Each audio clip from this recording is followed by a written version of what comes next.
ইন্নাল্লাহা ইয়া'মুরুকুম আন তু'আদ্দুল আমানাতি ইলা আহলিহা ওয়া ইযা হাকামতুম বাইনান নাসি আন তাহকুমু বিল আদল। আল্লাহ তাআলা বলেন, ইন্নাল্লাহা ইয়া'মুরুকুম, নিশ্চয়ই আল্লাহ তোমাদেরকে আদেশ দিচ্ছেন, আন তু'আদ্দুল আমানাতি ইলা আহলিহা, যে আমানত তার হকদারের কাছে ফিরিয়ে দাও।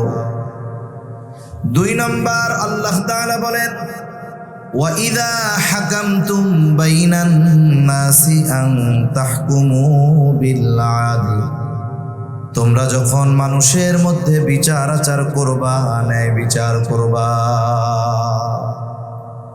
এই আয়াতে আল্লাহ তাআলা 2টা বিষয়ের ব্যাপারে আমাদের নির্দেশ দিয়েছেন।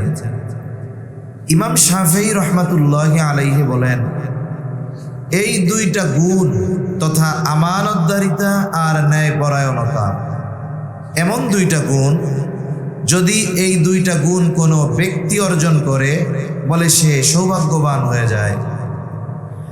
এই গুণ যদি কোনো সমাজের মানুষের মধ্যে থাকে, সেই সমাজের মানুষ সৌভাগ্যবান হয়ে যায়।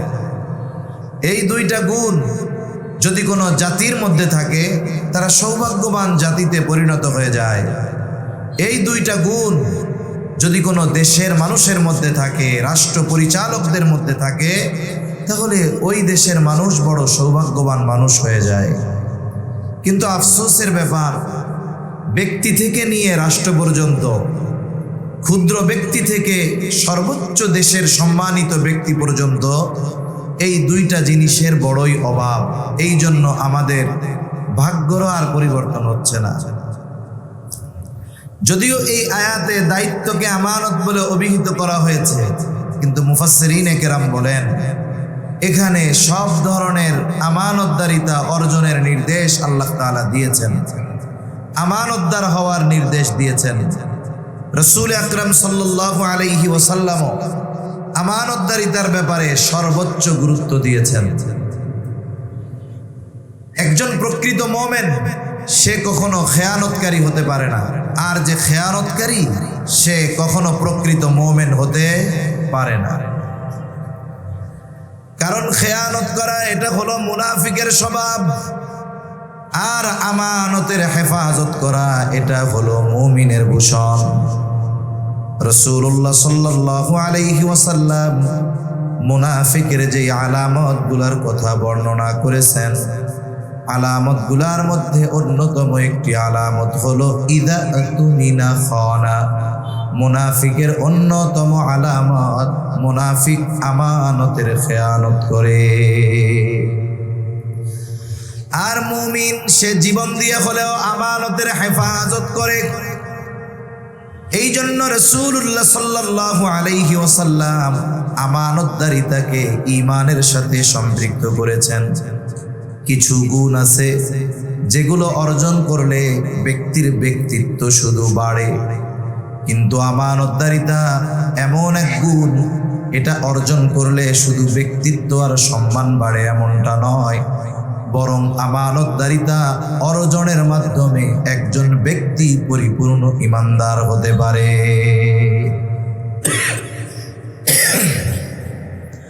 এজন্য রাসূলুল্লাহ সাল্লাল্লাহু আলাইহি ওয়াসাল্লাম বলেন, লা ঈমানা লিমান লা আমানাতা লাহ, যার মধ্যে আমানতদারিতা নাই তার ঈমান নাই।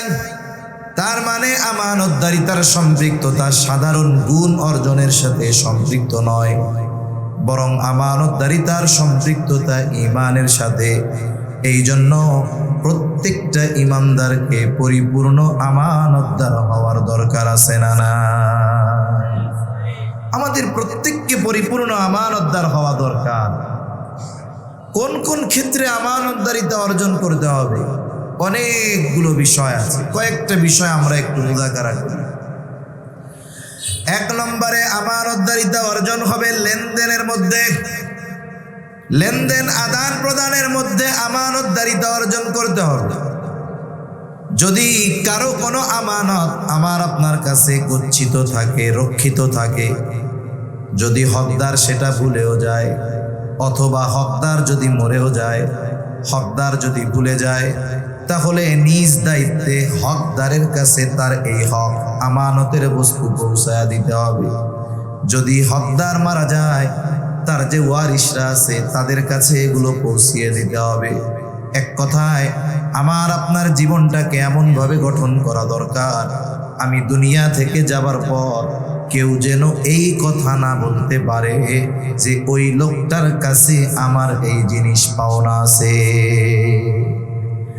আমলে যদি কোনো কিছু একটু কম হয়ও, আল্লাহ যদি চায় সেটা আল্লাহ মাফ করে দিতে পারে, কিন্তু আমানতের বস্তু হোক আর সাধারণভাবে মানুষের হক হোক, এইরকম কোনো কিছু যদি দুনিয়ায় কেউ আমার আপনার কাছে পাওনা থাকে, তাহলে কিয়ামতের দিন ধরা পড়ে যাওয়া লাগতে পারে। এজন্য বিশেষ করে কোনো মানুষ যেন আমার আপনার কাছে কোনো কিছু পাওনা না থাকে। আর আমানতদারিতার ব্যাপারে তো সর্বোচ্চ সচেষ্ট হতে হবে। আমানতের বস্তু যদি আমার আপনার কাছে কারোটা থাকে, যথাযথভাবে হেফাজতপূর্বক ওই হকদারের কাছে পৌঁছিয়ে দেওয়াটাই আমার আপনার দায়িত্ব। লেনদেন সম্পৃক্ত বিষয় বেশি লম্বা করব না। তাহলে 1 নাম্বার, আমরা আমানতদারিতা অর্জন করব লেনদেনের মধ্যে। 2 নাম্বার, বলে কথাও কিন্তু আমানত হয়। রাসূলুল্লাহ সাল্লাল্লাহু আলাইহি ওয়াসাল্লাম বলেন, ইদা হাদ্দাসার রাজুলু সুম্মা ইলতাফাতা ফাহিয়া আমানাতুন। নবীজি সাল্লাল্লাহু আলাইহি ওয়াসাল্লাম বলেন, যখন কোনো ব্যক্তি কথা বলে আর এদিকে সেদিকে তাকায়, ফাহিয়া আমানাতুন, ওই কথাটা যার কাছে এদিক সেদিক তাকায় বলে, ওই কথাটা তার কাছে আমানত হয়ে যায়। কিন্তু আমাদের খাসলাত পরিপূর্ণ এর ব্যতিক্রম। কোন ব্যক্তি যদি আমার আপনার কাছে তার কোনো গোপন কথা বলবার পর যদি বলে, হুজুর আপনার কাছে কথাটা বললাম, আপনি আর কাউরে কইেন না। কারণ দুনিয়ার মানুষের অনেক ব্যক্তিগত কথা থাকে, যেই কথাগুলো সমাজের মানুষ যদি জানতে পারে সে লজ্জিত হবে, সমাজের মানুষের সামনে মুখ দেখাতে পারবে না। আবার ওই কথাগুলো বুকের মধ্যে চাপায় রাখা তার জন্য কষ্টকর হয়ে যায়। এজন্য অনেক সময় সে যাকে নিরাপদ মনে করে, বিশ্বস্ত মনে করে, দেখা যায় তার মনের কষ্টগুলো ওই ব্যক্তির কাছে খুলে বলে না অনেক সময়, যে আপনার কাছে বললাম আমার দিলটারে হালকা করার জন্য, বার হয়ে গেছে, কথাগুলো বললে একটু দিলটা হালকা লাগে। কিন্তু আপনি অন্য কারো কাছে বললেন না, তাইলে তো আর সমাজে মুখ দেখানো যাবে না। এই যে কাজটা হইল কি, সে আমারে যদি বলতে মানা করে, আমরা কি করি, ওই কথা যত দ্রুত আর একজনের কাছে না বলি, ভাল লাগে না।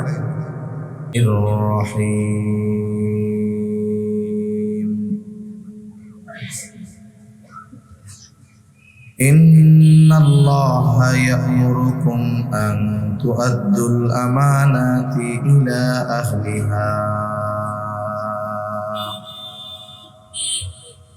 وَإِذَا حَكَمْتُمْ بَيْنَ النَّاسِ أَن تَحْكُمُوا بِالْعَدْلِ إِنَّ اللَّهَ نِعِمَّا يَعِظُكُم بِهِ إِنَّ اللَّهَ كَانَ سَمِيعًا بَصِيرًا.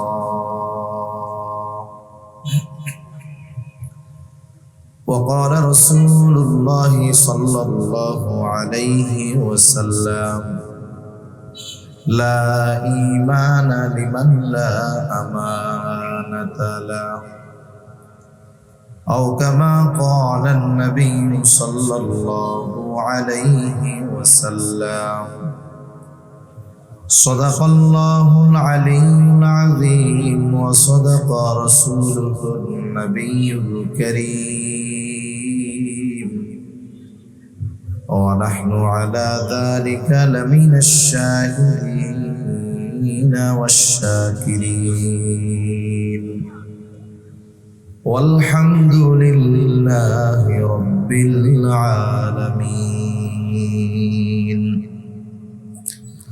সুবহানাকা লা ইলমা লানা ইল্লা মা 'আল্লামতানা ইন্নাকা আনতাল আলীমুল হাকীম।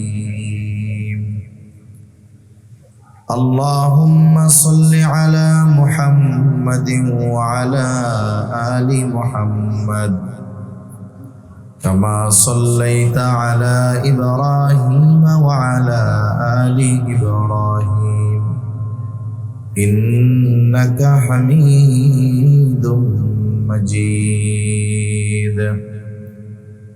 আল্লাহুম্মা বারিক আলা মুহাম্মাদিন ওয়া আলা আলি মুহাম্মাদ কামা বারাকতা আলা ইব্রাহিম ওয়া আলা আলি ইব্রাহিম ইন্নাকা হামিদুম মাজিদ। আলহামদুলিল্লাহ, ঐতিহ্যবাহী চট্টগ্রাম জেলার অন্তর্গত সাতকানিয়া থানাধীন ইসলামী সম্মেলন সংস্থার আয়োজনে আনু ফকির দোকান চত্বরে নবম বার্ষিক ইসলামী সম্মেলনের সম্মানিত শ্রদ্ধেয় সভাপতি, প্রধান অতিথি, বিশেষ অতিথিবৃন্দ সহ সম্মানিত শ্রদ্ধেয় উলামায়ে কেরাম, সামনে উপস্থিত মুরব্বিয়ানে কেরাম, সমবয়সী যুবক বন্ধু, স্নেহের ছোট ভাই, মাইকের আওয়াজ যত দূরে যায় নিজ নিজ স্থানে অবস্থানরতা সম্মানিতা শ্রদ্ধা মা ও বোন,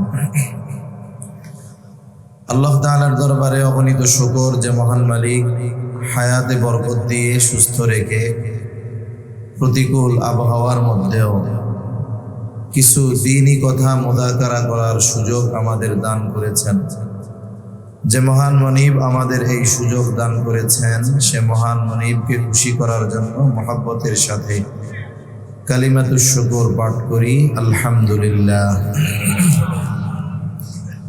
অগণিত দুরূদ ও সালাম সাইয়্যিদুল আম্বিয়া, আশরাফুল আম্বিয়া, খাতামুল আম্বিয়া, ইমামুল মুরসালিন, রহমাতুল লিল আলামিন মুহাম্মাদুর রাসূলুল্লাহ সাল্লাল্লাহু আলাইহি ওয়াসাল্লামের উপর। আমি আপনাদের খেদমতে পবিত্র কোরআনুল কারীমের সূরা নিসার 58 নম্বর আয়াত তিলাওয়াত করেছি ও রাসূল আকরাম সাল্লাল্লাহু আলাইহি ওয়াসাল্লামের অগণিত হাদিস থেকে একটা হাদিস পাঠ করেছি। আল্লাহ তাআলার কাছে তৌফিক চাই, অল্প সময়ের মধ্যে আল্লাহ তাআলা কিছু কথা বলার তৌফিক দেন যেগুলো আমাদের সবার দুনিয়া এবং আখিরাতের জন্য কল্যাণকর হয়। সকলে জবান খুলে বলি আমিন। একজন মানুষ প্রকৃতপক্ষে ভালো মানুষে পরিণত হয় কিছু ভালো গুণের মাধ্যমে। প্রকৃতপক্ষে যার মধ্যে ওই ভালো গুণগুলোর সমন্বয় ঘটে, তার মধ্যে মনুষ্যত্বের প্রবেশ ঘটে, সে পরিপূর্ণরূপে মানুষে পরিণত হয়। আর যাদের মধ্যে এই ধরনের গুণগুলো অনুপস্থিত থাকে, এই গুণগুলো যাদের মধ্যে থাকে না, দেখা যায় অনেক সময় তারা তাদের আচরণে পশুকেও হার মানায়। এজন্য পরিপূর্ণ মনুষ্যত্ব ও মানবিকতা অর্জনের জন্য যে গুণগুলো দরকার, সেই গুণগুলোর মধ্য থেকে সূরা নিসার 58 নম্বর আয়াতের আলোকে দুইটা গুণের কথা আমরা একটু আলোচনা করব ইনশাআল্লাহ। এই আয়াতে মূলত আল্লাহ সুবহানাহু ওয়া তাআলা আমাদেরকে দুইটা গুণ অর্জনের নির্দেশ দিয়েছেন। যদিও এই আয়াতটা নাজিল হওয়ার যেই কারণ, রাসূলুল্লাহ সাল্লাল্লাহু আলাইহি ওয়াসাল্লাম যখন মক্কায় ছিলেন, মক্কার মানুষের মধ্যে দুইটা দায়িত্ব ছিল, খুব সম্মানের দায়িত্ব। একটা হলো হাজীদেরকে পানি পান করানো, আর একটা হলো বাইতুল্লাহর চাবি রক্ষণাবেক্ষণের দায়িত্ব। ওই সময় মক্কায় বাইতুল্লাহর চাবি রক্ষণাবেক্ষণের দায়িত্ব ছিল ওসমান ইবনে তালহার হাতে। তিনি প্রতি সোম বৃহস্পতিবার বাইতুল্লাহর দরজা খুলে দিতেন আর মানুষেরা ভেতরে গিয়ে ওই সময়ে যে যার যার পদ্ধতিতে ইবাদত করত। যদি কারো ব্যক্তিগতভাবে ভেতরে যাইতে ইচ্ছা হতো, ওসমান ইবনে তালহার কাছ থেকে চাবি নিয়ে এরপরে ভেতরে যাইতেন। মক্কায় মুসলমানদের অবস্থা কেমন ছিল এটা কম বেশি আমরা সবাই জানি। মুসলমানদের উপরে জুলুমের মাত্রা এত বেশি ছিল যে তারা তাদের জন্মভূমি, পবিত্র ওই ভূমি ছেড়ে হিজরত করতে বাধ্য হয়েছিল। তা নবীজি সাল্লাল্লাহু আলাইহি ওয়াসাল্লাম হিজরতের কিছুদিন পূর্বে ওসমান ইবনে তালহার কাছে গিয়ে বাইতুল্লাহর চাবি চাইলেন। ওসমান ইবনে তালহা নবীজি সাল্লাল্লাহু আলাইহি ওয়াসাল্লামকে বাইতুল্লাহর চাবি দিলেন না, কটু কথা বললেন। নবীজি সাল্লাল্লাহু আলাইহি ওয়াসাল্লাম তখন বললেন, ওসমান, আজকে আমি চাবি চাইলাম, তুমি আমার কাছে চাবি দিলা না। অচিরেই এমন এক সময় আসবে যেই দিন এই চাবি আমার হাতে থাকবে, আর এই চাবি বহনের দায়িত্ব সেই দিন আমি যাকে খুশি তাকে দিব। প্রথম বিষয় হলো, ওই সময় মুসলমানদের অবস্থা এই রকম ছিল যে বাইতুল্লাহর চাবি মুহাম্মাদুর রাসূলুল্লাহ সাল্লাল্লাহু আলাইহি ওয়াসাল্লামের হাতে যাবে নিকট সময়ের মধ্যে, এটা মোটামুটি তারা অসম্ভব মনে করত। ওসমান ইবনে তালহা নবীজির এই কথার জবাবে বললেন, যদি কোনোদিন এমনটা হয় যে বাইতুল্লাহর চাবি তোমার হাতে, তাইলে সেই দিন আর কুরাইশ বংশের মান সম্মান বলে কিছু বাকি থাকবে না। নবীজি বললেন, ওসমান, যেই দিন এই চাবি আমার হাতে আসবে সেই দিন কুরাইশদের সম্মান আরো বেড়ে যাবে। ওসমান ইবনে তালহা পরবর্তীতে ঈমান আনছেন। তা উনি বলেন যে মুহাম্মদ সাল্লাল্লাহু আলাইহি ওয়াসাল্লাম যখন এই কথা বলছে, ওই সময়ে পারিপার্শ্বিক অবস্থায় মনে হচ্ছিল না যে এই বিষয়টা সম্ভব, কিন্তু চাবি একদিন আমার হাতে আসবে, এই কথা যিনি বলেছেন তিনি গোটা হায়াতে একটা অপ্রয়োজনীয় কথাও বলেন নাই। মিথ্যা কথা তো বহুদূর, একটা অপ্রয়োজনীয় কথাও তিনি কোনোদিন বলেন নাই। মক্কা বিজয় হলো, আল্লাহ রাসূল সাল্লাল্লাহু আলাইহি ওয়াসাল্লাম ওসমান ইবনে তালহার হাত থেকে চাবিটা নিয়ে নিলেন। বাইতুল্লাহর চত্বরে বসে রাসূল সাল্লাল্লাহু আলাইহি ওয়াসাল্লাম বাইতুল্লাহর মধ্যে ঢুকে মূর্তিগুলো ভাঙার পরে বাইতুল্লাহর চত্বরে বসে পরামর্শ করতেছেন এই চাবি কার হাতে দেওয়া যায়। হযরত আব্বাস রাদিয়াল্লাহু তাআলা আনহু বললেন, ইয়া রাসূলুল্লাহ সাল্লাল্লাহু আলাইহি ওয়াসাল্লাম, যেহেতু পানি পান করানোর দায়িত্ব আমাদের, এখন থেকে চাবি বহনের দায়িত্ব কুরাইশ বংশের হাতে দিয়ে দেন, আমাদের কাছে থাক। আল্লাহ তাআলার পক্ষ থেকে ফয়সালা ছিল যে এই চাবি বহনের দায়িত্ব এটা পুনরায় ওসমান ইবনে তালহার হাতেই ফিরিয়ে দেওয়া হবে। আল্লাহ তাআলা এই আয়াত নাজিল করে, এই আয়াতের মধ্যে মূলত দায়িত্বকে আমানত বলে আল্লাহ তাআলা অভিহিত করেছেন। আল্লাহ তাআলা বলেন, ইন্নাল্লাহা ইয়া'মুরুকুম আন তু'আদ্দুল আমানাতি ইলা আহলিহা ওয়া ইযা হাকামতুম বাইনান নাসি আন তাহকুমু বিল আদল। আল্লাহ তাআলা বলেন, ইন্নাল্লাহা ইয়া'মুরুকুম, নিশ্চয়ই আল্লাহ তোমাদেরকে আদেশ দিচ্ছেন, আন তু'আদ্দুল আমানাতি ইলা আহলিহা, যে আমানত তার হকদারের কাছে ফিরিয়ে দাও। 2 নম্বর আল্লাহ তাআলা বলেন, ওয়া ইযা হাকামতুম বাইনান নাসি আন তাহকুমু বিল আদল, তোমরা যখন মানুষের মধ্যে বিচার আচার করবা, ন্যায় বিচার করবা। এই আয়াতে আল্লাহ তাআলা 2টা বিষয়ের ব্যাপারে আমাদের নির্দেশ দিয়েছেন। ইমাম শাফিঈ রাহমাতুল্লাহি আলাইহি বলেন, এই 2টা গুণ তথা আমানতদারিতা আর ন্যায়পরায়ণতা, এমন 2টা গুণ, যদি এই 2টা গুণ কোনো ব্যক্তি অর্জন করে, বলে সে সৌভাগ্যবান হয়ে যায়। এই গুণ যদি কোনো সমাজের মানুষের মধ্যে থাকে, সেই সমাজের মানুষ সৌভাগ্যবান হয়ে যায়। এই দুইটা গুণ যদি কোনো জাতির মধ্যে থাকে, তারা সৌভাগ্যবান জাতিতে পরিণত হয়ে যায়। এই দুইটা গুণ যদি কোনো দেশের মানুষের মধ্যে থাকে, রাষ্ট্র পরিচালকদের মধ্যে থাকে, তাহলে ওই দেশের মানুষ বড় সৌভাগ্যবান মানুষ হয়ে যায়। কিন্তু আফসোসের ব্যাপার, ব্যক্তি থেকে নিয়ে রাষ্ট্র পর্যন্ত, ক্ষুদ্র ব্যক্তি থেকে সর্বোচ্চ দেশের সম্মানিত ব্যক্তি পর্যন্ত এই দুইটা জিনিসের বড়ই অভাব। এই জন্য আমাদের ভাগ্যর আর পরিবর্তন হচ্ছে না। যদিও এই আয়াতে দায়িত্বকে আমানত বলে অভিহিত করা হয়েছে, কিন্তু মুফাসসিরিনে কেরাম বলেন এখানে সব ধরনের আমানতদারিতা অর্জনের নির্দেশ আল্লাহ তাআলা দিয়েছেন, আমানতদার হওয়ার নির্দেশ দিয়েছেন। রাসূল আকরাম সাল্লাল্লাহু আলাইহি ওয়াসাল্লাম আমানতদারিতার ব্যাপারে সর্বোচ্চ গুরুত্ব দিয়েছেন। একজন প্রকৃত মুমিন সে কখনো খেয়ানতকারী হতে পারে না, আর যে খেয়ানতকারী সে কখনো প্রকৃত মুমিন হতে পারে না। কারণ খেয়ানত করা এটা হলো মুনাফিকের স্বভাব, আর আমানতের হেফাজত করা এটা হলো মুমিনের ভূষণ। রাসূলুল্লাহ সাল্লাল্লাহু আলাইহি ওয়াসাল্লাম মুনাফিকের যে আলামতগুলোর কথা বর্ণনা করেছেন, আলামতগুলোর মধ্যে অন্যতম একটি আলামত হলো ইদা তুমিনা খানা।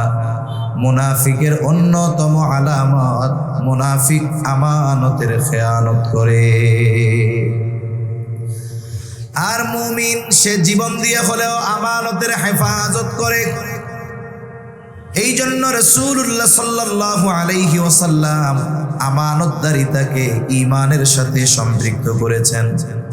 কিছু গুণ আছে যেগুলো অর্জন করলে ব্যক্তির ব্যক্তিত্ব শুধু বাড়ে, কিন্তু আমানতদারিতা এমন এক গুণ, এটা অর্জন করলে শুধু ব্যক্তিত্ব আর সম্মান বাড়ে এমনটা নয়, বরং আমানতদারিতা অর্জনের মাধ্যমে একজন ব্যক্তি পরিপূর্ণ ঈমানদার হতে পারে।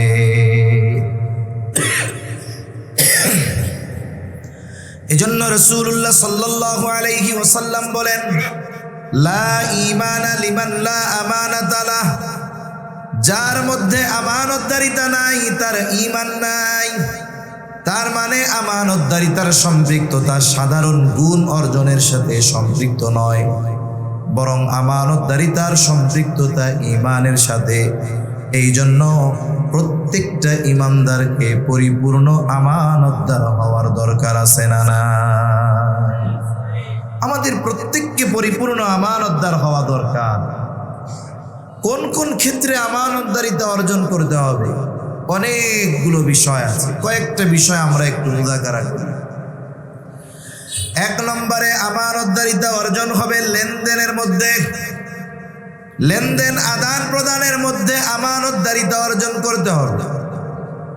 যদি কারো কোনো আমানত আমার আপনার কাছে গচ্ছিত থাকে, রক্ষিত থাকে, যদি হকদার সেটা ভুলেও যায়, অথবা হকদার যদি মরেও যায়, হকদার যদি ভুলে যায়, তাহলে নিজ দায়িত্বে হকদারের কাছে তার এই হক আমানতের বস্তু পৌঁছায় দিতে হবে। যদি হকদার মারা যায়, তার যে ওয়ারিশরা আছে তাদের কাছে এগুলো পৌঁছিয়ে দিতে হবে। এক কথায় আমার আপনার জীবনটাকে এমনভাবে গঠন করা দরকার, আমি দুনিয়া থেকে যাবার পর কেউ যেন এই কথা না বলতে পারে যে ওই লোকটার কাছে আমার এই জিনিস পাওনা আছে।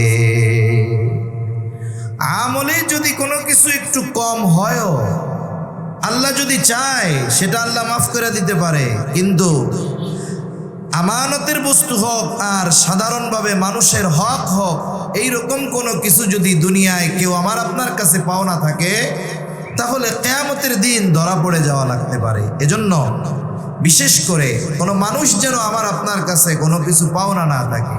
আর আমানতদারিতার ব্যাপারে তো সর্বোচ্চ সচেষ্ট হতে হবে। আমানতের বস্তু যদি আমার আপনার কাছে কারোটা থাকে, যথাযথভাবে হেফাজতপূর্বক ওই হকদারের কাছে পৌঁছিয়ে দেওয়াটাই আমার আপনার দায়িত্ব। লেনদেন সম্পৃক্ত বিষয় বেশি লম্বা করব না। তাহলে 1 নাম্বার আমরা আমানতদারিতা অর্জন করব লেনদেনের মধ্যে। 2 নাম্বার বলে কথাও কিন্তু আমানত হয়। রাসূলুল্লাহ সাল্লাল্লাহু আলাইহি ওয়াসাল্লাম বলেন, ইদা হাদ্দাসার রাজুলু সুম্মা ইলতাফাতা ফাহিয়া আমানাতুন।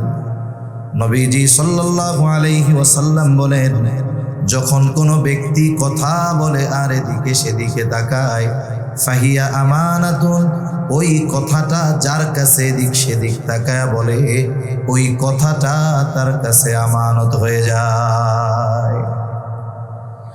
কিন্তু আমাদের খাসলাত পরিপূর্ণ, এর ব্যতিক্রম। কোন ব্যক্তি যদি আমার আপনার কাছে তার কোনো গোপন কথা বলবার পর যদি বলে, হুজুর আপনার কাছে কথাটা বললাম, আপনি আর কাউরে কইেন না।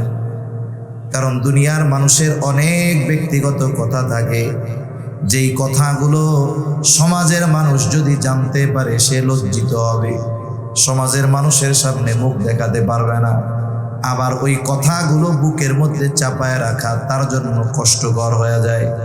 এজন্য অনেক সময় সে যাকে নিরাপদ মনে করে, বিশ্বস্ত মনে করে, দেখা যায় তার মনের কষ্টগুলো ওই ব্যক্তির কাছে খুলে বলে না অনেক সময়, যে আপনার কাছে বললাম আমার দিলটারে হালকা করার জন্য, বার হয়ে গেছে, কথাগুলো বললে একটু দিলটা হালকা লাগে।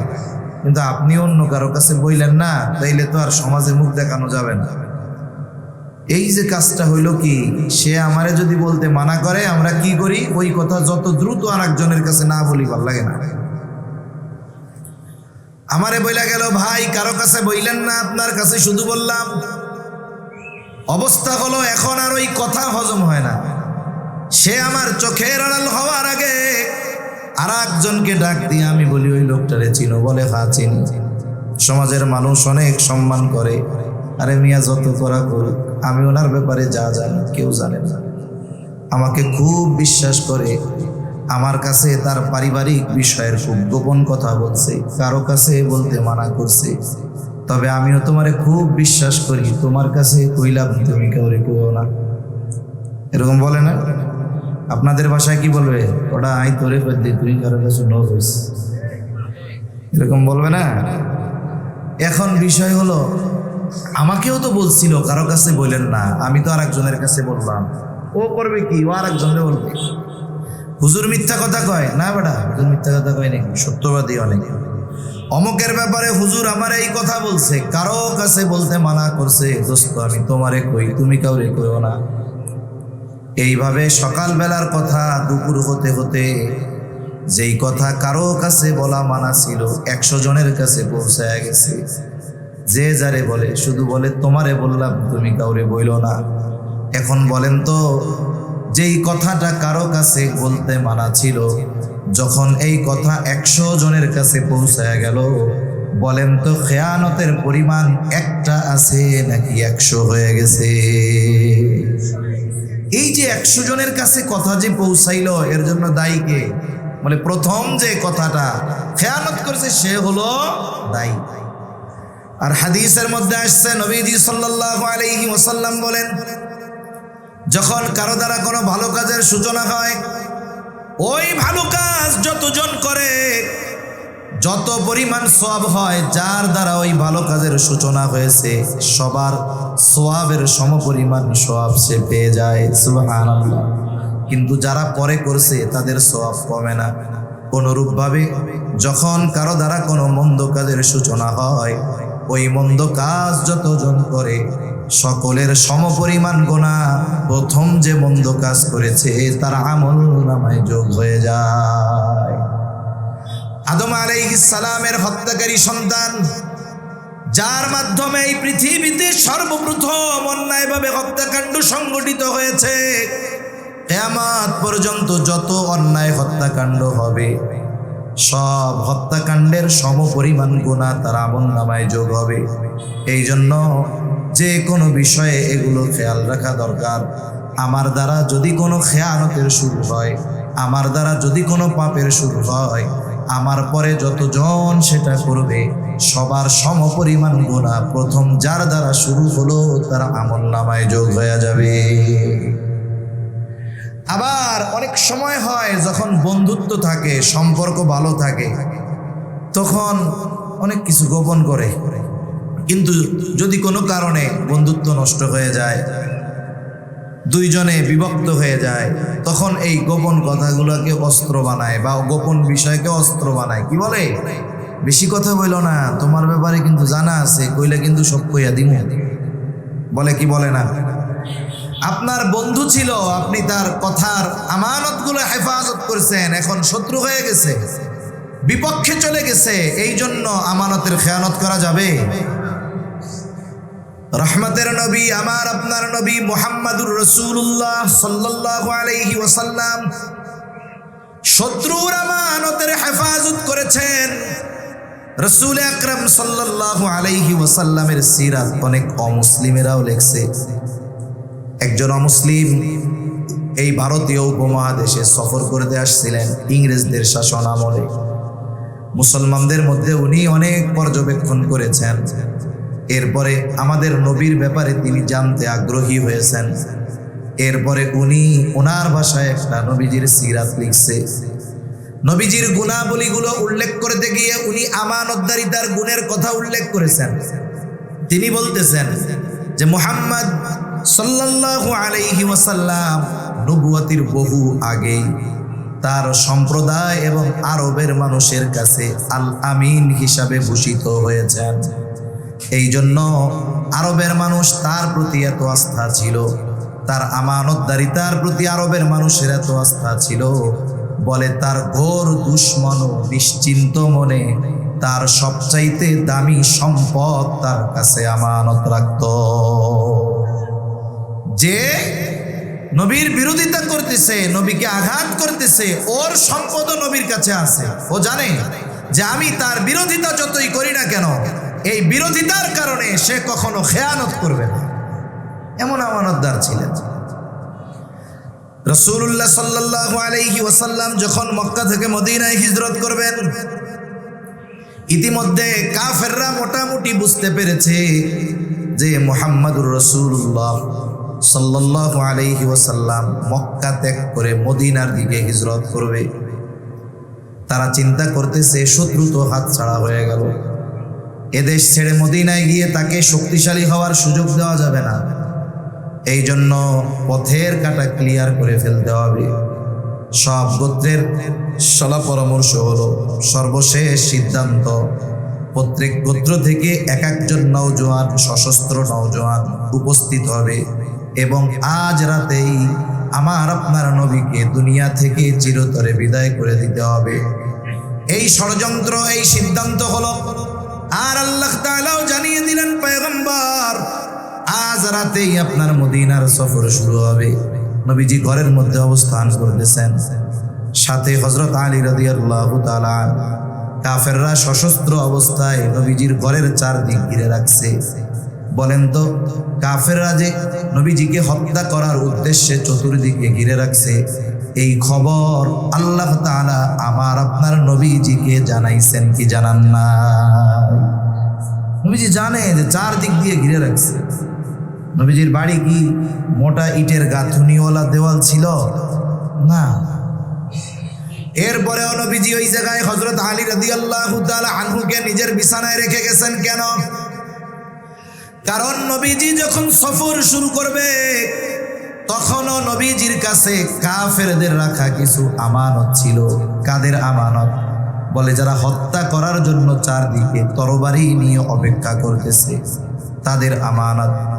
নবীজি আলী রাদিয়াল্লাহু তাআলা আনহুকে সবার আমানতের সামগ্রী ফিরিয়ে দেওয়ার দায়িত্ব দিলেন। বললেন সবার আমানতের বস্তু ফিরায় দিবা, এরপরে মদিনার উদ্দেশ্যে রওনা হবা। একটু চিন্তা করে দেখেন, যেই নবীকে মারার জন্য চতুর্দিকে সশস্ত্র অবস্থায় তারা অবস্থান করেছে, নবীজি ওই মানুষগুলোর আমানতের বস্তু ফিরিয়ে দেওয়ার ব্যবস্থা না করে সফর শুরু করেন না। আমরা সেই নবীর উম্মত, আমাদের আমানতদারিতার অবস্থা খুবই করুণ, খুবই খারাপ আমাদের আমানতদারিতার অবস্থা। এজন্য শত্রু যদি হয় তার আমানতের হেফাজত করতে হবে। তিন নাম্বার দায়িত্ব আমানত। যেই দায়িত্বকে কেন্দ্র করে এই আয়াত আল্লাহ তাআলা নাজিল করেছেন, দায়িত্ব আমানত। এখন তো এমন এক জামানা, মানুষ দায়িত্ব নেওয়ার জন্য প্রতিযোগিতা করে। অনেকে টাকা দিয়ে দায়িত্ব কিনে নেয়, আবার অনেকে দায়িত্ব নেওয়ার জন্য তার প্রতিপক্ষ, সে যাকে এই দায়িত্ব পাওয়ার ক্ষেত্রে বাধা মনে করে, তাকে দুনিয়া থেকে বিদায় করে দেয়। আছে না নাই? কিন্তু এমন এক জামানা ছিল, মানুষকে জোর করে দায়িত্ব দেওয়া যায় নাই, বরং এমনও ঘটনা আছে দায়িত্ব দেওয়া হতে পারে এই কথা শুনে এলাকা ছেড়ে পালায় চলে গেছে। দায়িত্ব দেওয়া হতে পারে, সংবাদ পাইছে রাষ্ট্রীয় এই দায়িত্ব আমারে দিতে পারে, পেরেশান, ঘুম হয় না, চিন্তা করছে যদি আগামীকাল দায়িত্ব দিয়ে দেয়, এই ভয়ে সূর্য ওঠার আগে, সকাল হওয়ার আগে, ফজরের আগে গাঠি গুঠি নিয়ে এলাকা ছেড়ে পালায় চলে গেছে। দায়িত্ব নিতে চায় নাই। আমাদের কলিজার টুকরা ইমাম আজম আবু হানিফা রহমাতুল্লাহি আলাইহি, চিনেন তো নাকি? চিনেননি? মাথা জাগেন কে? মুখ দিয়া কন চিনেন। অনেকজন চিনে না, এই জন্য সমালোচনার মাধ্যম বানায় ওনারে। ইমাম আবু হানিফা রহমাতুল্লাহি আলাইহি, খলিফা মনসুর ইমাম আবু হানিফার সাথে দেখা। খলিফা মনসুর ইমাম আবু হানিফার কাছে প্রস্তাব দেয়, ইমাম, প্রধান বিচারকের পদ শূন্য, আপনাকে প্রধান বিচারক হিসাবে নিয়োগ দেওয়া হলো, আব্বাসীয় খেলাফতের প্রধান বিচারক। সবার সামনে প্রস্তাব দিয়েছে বাজারের মধ্যে। ইমাম আবু হানিফা রহমাতুল্লাহি আলাইহি সাথে সাথে খলিফার এই প্রস্তাব ফিরিয়ে দিয়ে বলেন, না, এই দায়িত্ব আমার দ্বারা নেওয়া সম্ভব নয়। খলিফা প্রস্তাব দিয়েছে, মুখের উপরে প্রস্তাব ফিরাইয়া দিছে, অথচ এই ধরনের পদ পাওয়ার জন্য কত চেষ্টা প্রচেষ্টা মানুষের থাকে। স্বাভাবিকভাবে মানুষ যখন কোনো দায়িত্বে থাকে তখন তার মেজাজ একরকম থাকে, যখন পুলিশ ইউনিফর্ম গায়ে দেয় মেজাজ একরকম, খুললে থাকে আর একরকম। সবার সামনে প্রস্তাব ফিরাইয়া দিছে, খলিফার আত্মমর্যাদায় আঘাত লাগছে। এত বড় প্রস্তাব দিলাম আমি, ফিরাইয়া দিল। হাতের মধ্যে চাবুক, চাবুক দিয়ে ইমাম আবু হানিফার গায়ে একটা বাড়ি মেরে দিয়েছে। খলিফা মনসুর রাজপ্রাসাদে ফিরে যায়। মনসুরের চাচা বলে, মনসুর, কাজটা তুমি ভালো করো নাই, তুমি তার কাছে ক্ষমা চাও। চাবুক দিয়া যখন বাড়ি মারছে তখন তো মেজাজ গরম, কিন্তু এখন তো মেজাজ ঠান্ডা। মেজাজ গরম, চাবুক দিয়ে বাড়ি মারতে লজ্জা লাগে নাই, মেজাজ ঠান্ডা হওয়ার কারণে মাফ চাইতে লজ্জা লাগতেছে। সমাজে অনেক সময় হয় না, অনেক মানুষ তুচ্ছ কারণে রাগান্বিত হয়ে অনেক বড় অপরাধ ঘটায় ফেলে। অনেক সময় হয় স্বামী স্ত্রীর দ্বন্দ্ব লাগছে, তুচ্ছ কারণে রাগারাগি হইতে হইতে এটা 14 গোষ্ঠী তালাক পর্যন্ত গড়ায়, ঠিক কিনা বলেন? শয়তানের এই মিশন যখন শেষ, রাগারাগির মিশন শেষ, এইবার মোহাব্বতের খাজানা নিয়ে হাজির। একটু আগে দুইজন দুইজনরে দেখতে পারে না, এখন এমন মোহাব্বত ঢাইলা দেয় দুইজনের অন্তরে যে এখন দুইজন দুইজনরে ছাড়া বাঁচবে না। এবার চলে যায় মুফতি সাহেবের কাছে, কি হয়েছে? বলে, কাজ তো সারা, এই কাম তো করে ফেলছি। কেন করছো? হুজুর রাগ হইয়া করছি। হুজুর, তাহলে এটা কি খুশি হইয়া এই অপরাধ বা এই অন্যায় কেউ করে নাকি? এজন্য রাগ অবস্থায় সিদ্ধান্ত নিতে হয় না। রাসূল সাল্লাল্লাহু আলাইহি ওয়াসাল্লাম রাগ হইলে অবস্থা পরিবর্তনের কথা বলছেন। দাঁড়ানো থাকলে বৈশা পড়বে। রাগ বেশি হইছে, ওযু করে নামাজে দাঁড়ায় যাবে। রাগান্বিত অবস্থায় কোনো সিদ্ধান্ত নিতে হয় না, সিদ্ধান্ত নিতে হয় খুব ঠান্ডা মাথায়। কেন? রাগান্বিত অবস্থার সিদ্ধান্ত অধিকাংশ সময় দেখা যায় পরবর্তী হায়াত পস্তানোর কারণ হয়, ঠিক কিনা বলেন? আর আমাদের অভ্যাস কি জানেন? অহেতুক কাজে আমাদের রাগ ওঠে বেশি, দ্বীনের ব্যাপারে রাগ ওঠে না, ঠিক কিনা? নেতার বিরুদ্ধে কথা গেলে রাগ হয়, মেজাজ গরম, রক্ত গরম হয়। ইসলামের বিরুদ্ধে, কোরআনের বিরুদ্ধে, নবীর বিরুদ্ধে বললে রাগ ওঠে না। ওই রাগ উঠায় শয়তান। আর দিনের কারণে রাগ উঠে, এটা ঈমানের কারণে, ঠিক কিনা বলেন? এজন্য দুনিয়াবি বিষয়ে বিশেষ করে রাগান্বিত অবস্থায় কোনো সিদ্ধান্ত নেওয়া যাবে না, এটা পরবর্তী সময় পস্তানোর কারণ হতে পারে। খলিফা মনসুর মাফ চাইতে যাবে, লজ্জা লাগতেছে। সে চিন্তা করলো তার সবচাইতে বিশ্বস্ত ব্যক্তি যে, তাকে সে মাফ চাওয়ার জন্য পাঠাবে। লোকটাকে বলে, যাও ইমাম আবু হানিফার কাছে গিয়ে আমার পক্ষ থেকে ক্ষমা চাইবা, বলবা খলিফা যে কাজ আপনার সাথে করেছে সে লজ্জিত, ক্ষমা চেয়েছে। সাথে সাথে এক থলে স্বর্ণ মুদ্রা দিয়ে দিয়েছে। তাকে বলবা এটা খলিফার পক্ষ থেকে আপনার জন্য হাদিয়া। লোকটা চলে গেল ইমাম আবু হানিফার কাছে।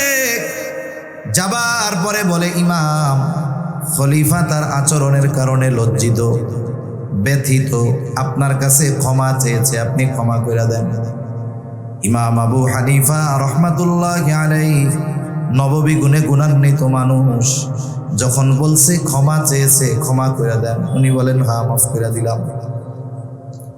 এইবার ওই লোকটা একটু কৌশল খাটায় বলে, আপনি যে মাফ করছেন, খলিফা নিশ্চিত হবে তখন যখন খলিফার দেওয়া এই হাদিয়া আপনি গ্রহণ করবেন। শর্ত লাগায় দিছে।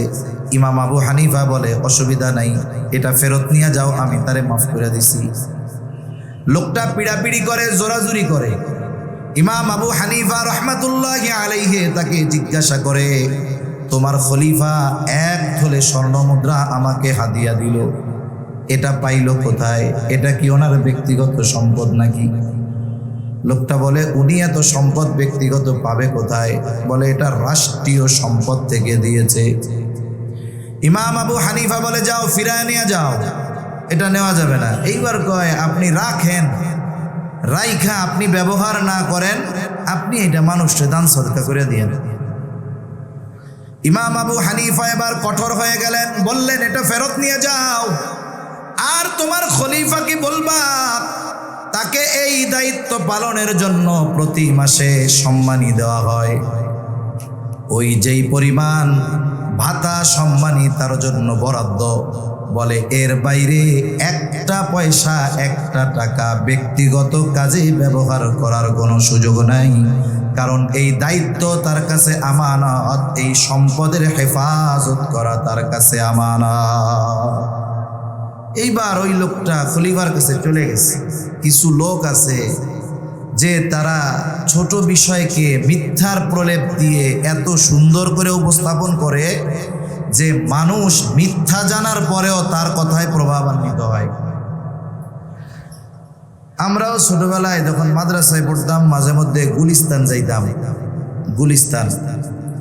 গুলিস্তানে দেখতাম একজন লোক একটা মাইক হাতে নিয়ে সে সর্বরোগের ওষুধ দিচ্ছে, চতুর্দিকে লোকজনের ভিড়। আমরাও উৎসুক নয়নে দেখতাম, একটু শুনতাম, ভালোই লাগতো। তা যদি কোনো বুঝমান ব্যক্তিকে বলা হয় ওই মজলিস থেকে টান দিয়ে বের করে যে এই লোক যে বলতেছে তার কাছে যেই গাছের শেকড় আছে এটা খাইলে সব রোগ ভালো হবে, আপনার বিশ্বাস হয়? উনি বলবে আস্তাগফিরুল্লাহ, এটা জীবনেও বিশ্বাস হয় না। তাহলে আপনি শুনতেছেন কেন? যেভাবে বলে শুনতে তো ভালোই লাগে। কিছু মানুষ আছে মিথ্যা কথা বলে কিন্তু এমনভাবে সাজায়, এটার দ্বারা মানুষ প্রভাবান্বিত হয়। ও খলিফার কাছে গিয়া বলছে, খলিফা, ইমাম আবু হানিফা আপনার হাদিয়া তো নেয় নাই, আপনার খেয়ানতকারী বলছে। খলিফা প্রচন্ড রাগান্বিত হয়ে গেছে। এবার বাহিনী পাঠায় দিছে, যাও আটক করো, জেলখানার মধ্যে বড়। ইমাম আবু হানিফা রহমাতুল্লাহি আলাইহিকে জেলে ভরা হলো। ইমাম আবু হানিফা রহমাতুল্লাহি আলাইহিকে প্রতিদিন চাবুক দিয়ে আঘাত করা হয় আর বলা হয়, আপনি যদি প্রধান বিচারকের দায়িত্ব গ্রহণ করেন ছেড়ে দেওয়া হবে। ইমাম আবু হানিফা চাবুকের আঘাতে জর্জরিত, তবুও উনি প্রধান বিচারকের দায়িত্ব গ্রহণ করেন নাই। অনেক সময় কিছু মানুষ মনে করে যে জেলখানায় যারা যায় সবাই মনে হয় খারাপ। এই যে গত 2-1 দিন আগে, গত স্বৈর শাসকের সময় হাজার হাজার শত শত হাজার হাজার নিরহ মানুষকে গুম করা হয়েছিল। বেশ কয়েকটা প্রতিবেদন বের হয়েছে। যাদেরকে গুম করা হয়েছে এরা কেউ খারাপ মানুষ না, এরা সকলেই ভালো মানুষ, খারাপ মানুষ না। এজন্য জেলখানার মধ্যে প্রত্যেক জামানার দুই শ্রেণীর মানুষের যাওয়া লাগে। এক শ্রেণীর মানুষ হলো সবচেয়ে খারাপ মানুষ, আর এক শ্রেণীর মানুষ হলো জামানার সবচেয়ে ভালো মানুষ। জামানার সবচাইতে যারা হকের ব্যাপারে কঠোর, এই মানুষগুলাকেও জেলখানায় যাওয়া লাগে। এই জন্য জেলখানায় শুধু চোর চুট্টা যায় না, জেলখানায় ইমাম আজমেরও যাওয়া লাগে, ঠিক কিনা বলে? এই জন্য এই জামানায়ও যারা জেলখানায় যায় সবাই খারাপ না। জামানার শ্রেষ্ঠ সন্তানগুলো যারা বাতিলের বিরুদ্ধে সর্বোচ্চ কঠোর, এদেরকেও জেলখানায় যাওয়া লাগে। ইমাম আবু হানিফা রহমাতুল্লাহি আলাইহি চাবুকের আঘাতে জর্জরিত, তবুও দায়িত্ব গ্রহণ করেন না। ঐতিহাসিকদের থেকে দুইটা মত পাওয়া যায়। এক নাম্বার, ওনাকে যখন জুলুম করেও নরম বানানো যায় নাই, তখন একটা সময় ওনারে খাবারের সাথে বিষ মিশায়া হত্যা করা হলো। আর একটা যে উনি যখন প্রচণ্ড রকমের অসুস্থ হয়ে গেলেন, ওনাকে বাড়িতে পাঠিয়ে দেওয়া হলো, কিন্তু গৃহবন্দী করে ফেলা হলো। ইমাম আবু হানিফা রহমাতুল্লাহি আলাইহিকে তার শাগরেদরা জিজ্ঞাসা করতেছে, যেই দায়িত্ব নেবার সকল যোগ্যতা আপনার মধ্যে ছিল, আপনি জুলুম অত্যাচার সহ্য করেছেন, তবু কেন দায়িত্ব গ্রহণ করলেন না? ইমাম আবু হানিফা বলেন, যেই দায়িত্ব আমি নেই নাই, ওই দায়িত্বের ব্যাপারে আল্লাহর সামনে আমাকে জবাবদিহিতার কাঠগড়ায় দাঁড়ানো লাগবে না। কিন্তু যদি দায়িত্ব নেওয়া হয়, আমি বা আমার অধীনের কেউ যদি দায়িত্বের খেয়ানত করে, আল্লাহর সামনে জবাবদিহিতার কাঠগড়ায় দাঁড়ানো লাগবে। হাদিসের মধ্যে আছে, নবীজি সাল্লাল্লাহু আলাইহি ওয়াসাল্লাম বলেন, তোমাদের কাউকে যদি কোনো রাষ্ট্রীয় দায়িত্ব দেওয়া হয়, কেউ যদি ওই দায়িত্বের সুচ পরিমাণ খেয়ানত করে, নবীজি বলেন ওই ব্যক্তি কিয়ামতের দিন খেয়ানতের বোঝা নিয়ে উপস্থিত হবে। আর এই জামানায় মানুষ দায়িত্ব নেওয়ার প্রতিযোগিতা করে। কেন? বলে কোনো মতে যদি সরকারি রাষ্ট্রীয় দায়িত্ব কোনো মতে একটা পাওয়া যায়, তাইলে ও কমপক্ষে 100 কোটি টাকার মালিক, 100 কোটি টাকার মালিক। 100, 200, 500, 1000 কোটি এখন আমাদের কাছে বেশি লাগে না, যদিও আমাদের কাছে নাই, কিন্তু যেই পরিমাণ পাচার হয়েছে শুনতে শুনতে এই টাকাগুলোরে কাগজের মতো লাগে এখন, ঠিক কিনা বলেন? পাতি নেতাও 1000 কোটি টাকার মালিক হয়ে যায়, মেম্বারও হাজার হাজার কোটি টাকার মালিক হয়ে যায়। করোনার মধ্যে ইংল্যান্ডের প্রধানমন্ত্রী বরিস জনসন নাকি নাম, এটা এ বলতেছে, খবরে দেখলাম যে সে প্রধানমন্ত্রীর দায়িত্ব ছেড়ে দিবে। কেন? কারণ হিসেবে সে বলতেছে, আমাকে যে অনারিয়াম দেওয়া হয় প্রধানমন্ত্রীর দায়িত্ব পালন করার কারণে, এটা দিয়ে আমার ফ্যামিলি চলে না। আবার এই দায়িত্বের চাপে আমি আমার ব্যবসা বাণিজ্য ভালো মতো খোঁজখবর নিতে পারতেছি না, আমার এখন সংসার চলে না, দায়িত্ব ছেড়ে দিবে। তা আমি ওই সময় কথাটা ভাবছি যে তোর কপাল পোড়া, তুই কেন ওই দেশে জন্ম নিবি? তুই যদি কোনো মতে বাংলাদেশে আসতে পারতি, অথবা কোনো মতে মেম্বার টেম্বার হইতে পারতি, তুইও হয়তো ইংল্যান্ডে 250 বাড়ি কিনতে পারতি। বাংলাদেশের একজন কিনছে না, 250 উপরে বাড়ি কিনছে ইংল্যান্ডে। তা কোনো মতে এই দেশে আইসা মেম্বার হইতে পারলে তুমি ইংল্যান্ডে গিয়ে বাড়ি কিনতে পারতা, বেগম পাড়ায় বাড়ি কিনতে পারতা। তাহলে চিন্তা করে দেখেন যে মানুষ দায়িত্বকে কত বড় গনিমত মনে করে। আবার অনেকে মনে করে যে মানুষের সেবা করার জন্য দায়িত্বই দরকার, দায়িত্ব না হইলে মনে হয় মানব সেবা করা যায় না। কিছু সেবা তো দায়িত্ব না পাইলেও করা যায়। যেমন মনে করেন অনেক সময় চেয়ারম্যান ইলেকশন করে, গত স্বৈরাচার সরকারের সময় আমরা দেখছি যে সর্বশেষ ইউনিয়ন পরিষদ নির্বাচনেও ব্যক্তি বাছাই করার সুযোগ ছিল না। কারণ যখন কোনো নির্বাচন দলীয় প্রতীকে হয়, ওই জায়গায় তখন আর ব্যক্তি মূল্যায়ন করার সুযোগ থাকে না, যাচাই বাছাই করার সুযোগ থাকে না। একসময় ইউনিয়ন পরিষদেও নির্বাচন হবে, কোন দলীয় মার্কায় হবে। এখন সবাই চিন্তা করতেছে যেই দল ক্ষমতায়, কোনো মতে যদি ওই দলের মার্কা নিয়ে চেয়ারম্যানিতে দাঁড়ানো যায়, ভোট দিনে লাগবে না, ভোট রাতের বেলা ভূতে এসে দিয়ে দিবে। এই জন্য দেখা গেছে কি, মার্কা একটা, কিন্তু ওই মার্কা চায় 20 জন। মার্কা কয়টা? এটার ক্যান্ডিডেট কয়জন? 20 জন, এই একই মার্কা চায়। তখন কি হবে? পাবে তো একজন। তখন এই মার্কা উঠে নিলামে, নিলামে উঠে। এইবার দাম শুধু বাড়ে, বাড়তে বাড়তে এক এলাকায় এক চেয়ারম্যান পদপ্রার্থী, সে সম্ভবত 5 কোটি টাকা দিয়ে শুধু মার্কা নিছে। মার্কা নিতে লাগছে কয় কোটি? 5। এরপরে সে এবার চেয়ারম্যান পদপ্রার্থী ওই দলের পোস্টার ছাপাইছে। পোস্টারে কি লিখছে? আসন্ন এত নং ইউনিয়ন পরিষদ নির্বাচনে চেয়ারম্যান পদপ্রার্থী হিসাবে অমুক ভাইকে তমুক মার্কায় ভোট দিয়ে অত্র ইউনিয়নের জনগণের সেবা করার সুযোগ প্রদান করুন। এখন বলেন তো, যেই লোকটা 5 কোটি টাকা দিয়ে মার্কা কিনতে পারে, ওই লোক যদি ওই ইউনিয়নের লোকের সেবা করতে চায়, ওর কি চেয়ারম্যান হওয়ার দরকার আছে? ও তো অঢেল সম্পত্তির মালিক, ওইটা দিয়েই তো মানুষের উপকার করতে পারে, সেবা করতে পারে। তার মানে কি? বলে যদি নামের সাথে চেয়ারম্যান পদটা লাগানো যায়, দায়িত্বটা পাওয়া যায়, 5 দিছি, বেশি না, সাথে একটা শূন্য যোগ করে এটারে উসুল করব। ইনভেস্ট 5 করছি, 50 উসুল করে ছাড়ব। এজন্য এখন দায়িত্ব নেওয়ার প্রতিযোগিতা চলে। দায়িত্বের জন্য একজন আর একজনকে হত্যা করতে পর্যন্ত পিছপা হয় না। তবে এই দায়িত্ব আমানত, সরকারি দায়িত্ব হোক আর বেসরকারি দায়িত্ব হোক, রাষ্ট্রীয় হোক আর সাধারণ যে কোনো দায়িত্ব হোক, আমরা প্রত্যেকটা দায়িত্বকে আমানত মনে করব। বলেন ইনশাআল্লাহ। রেজাউল করিম আবরার ভাই আসতেছে, তো জায়গার দরকার হবে। অনেক ভাই আইসা দাঁড়ায় আছে। যদি আপনাদের সামনে ফাঁকা জায়গা থাকে, একটু কষ্ট করে যদি আগায় আগায় বসেন, তাহলে পিছনের কিছু দাঁড়ানো ভাই বসতে পারবে, আরো কিছু ভাই চাইলে এসে আলোচনা শুনতে পারবে।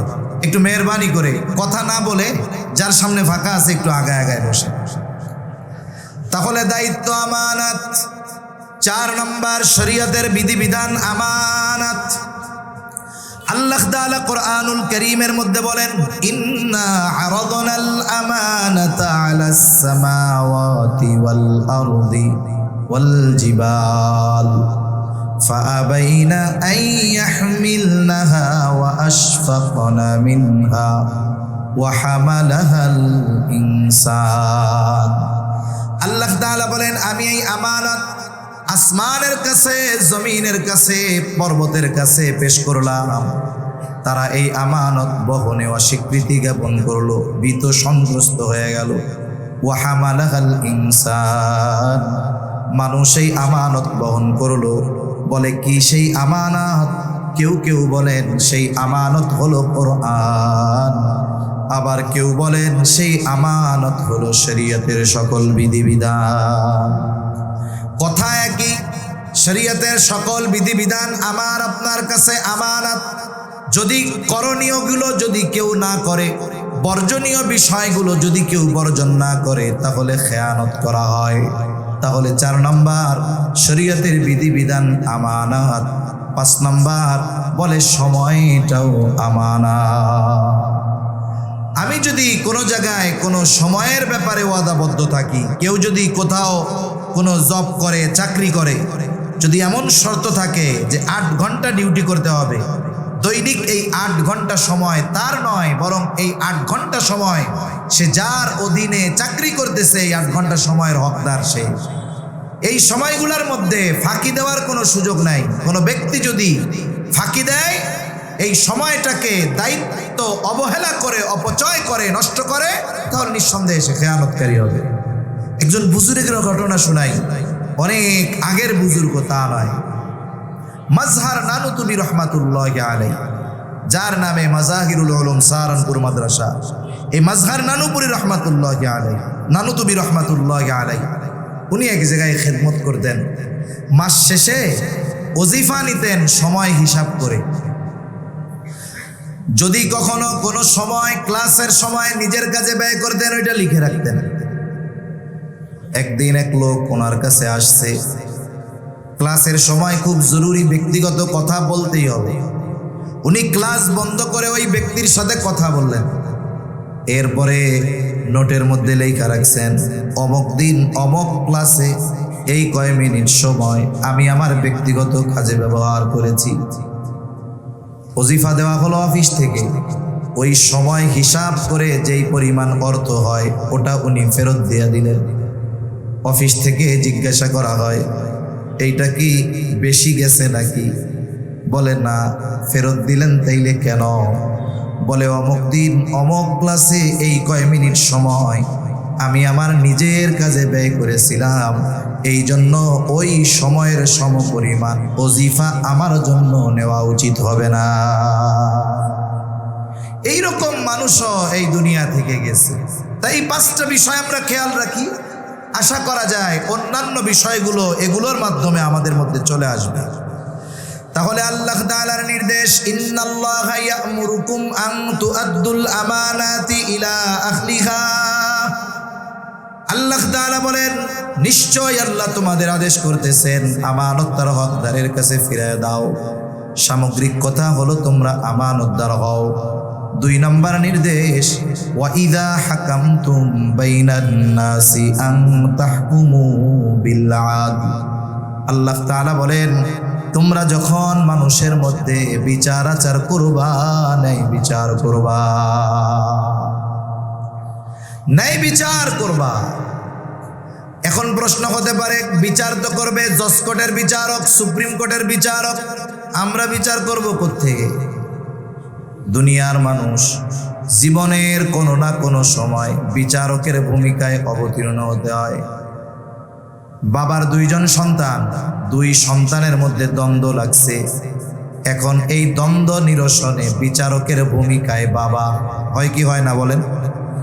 2 মুসলিম ভাইয়ের মধ্যে দ্বন্দ্ব লাগছে, বলে এই মুসলিম ভাইদের মধ্যে দ্বন্দ্ব নিরসনে আপনাকে বা আমাকে বিচারক হিসাবে বলা হয়েছে, আপনি ফয়সালা করে দেন।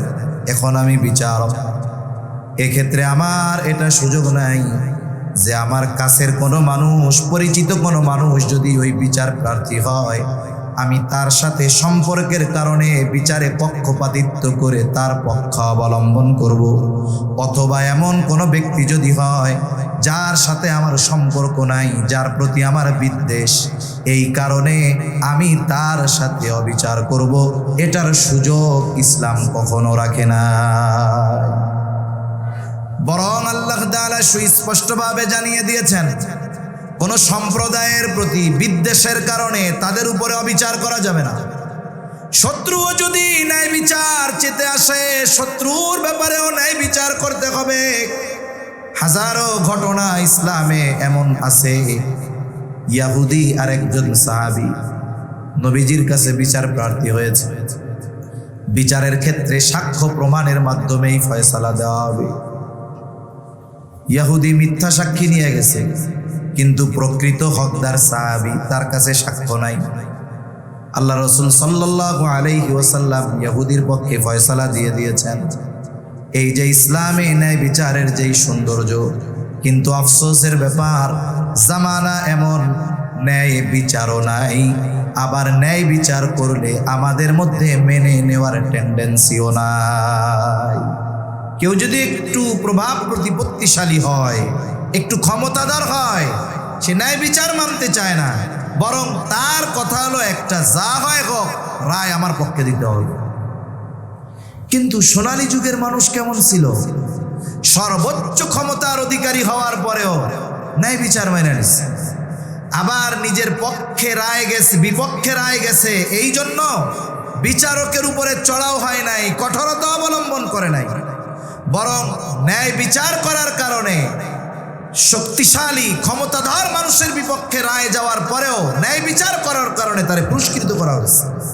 হযরত ওমর রাদিয়াল্লাহু তাআলা আনহু একবার বাজারে গেছে ঘোড়া কেনার জন্য, এক ইহুদির কাছ থেকে ঘোড়া কিনছে।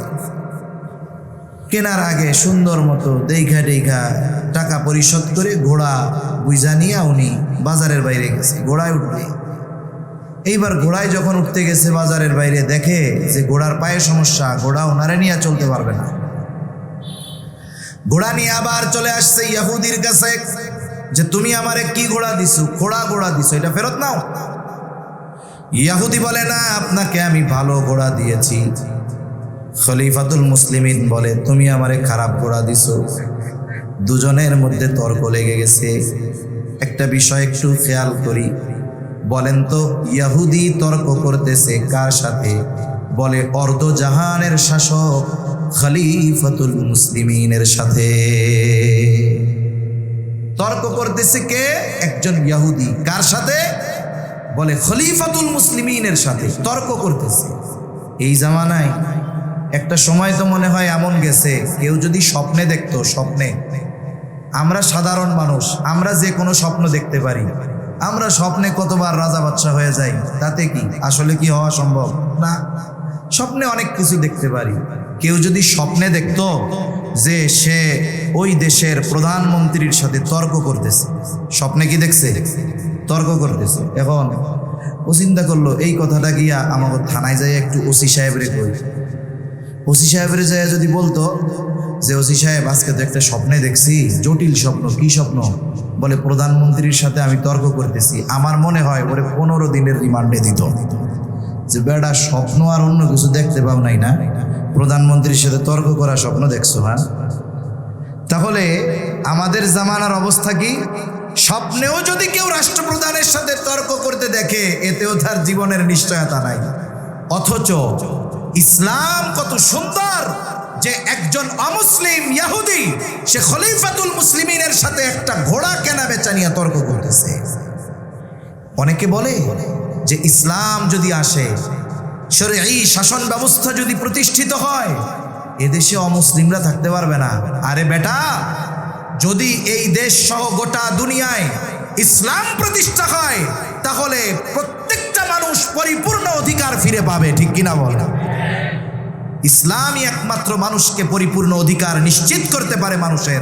এছাড়া অন্য কোনো দর্শন, মতাদর্শ, জীবন ব্যবস্থা মানুষের অধিকার পরিপূর্ণ নিশ্চিত করতে পারে না।